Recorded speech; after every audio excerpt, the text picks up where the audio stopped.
ready for touring almost. I fabricated these side knee grip panels today.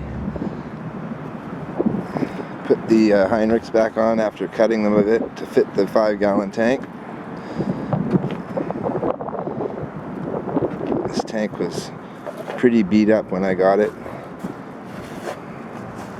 Took me almost a year to fix it.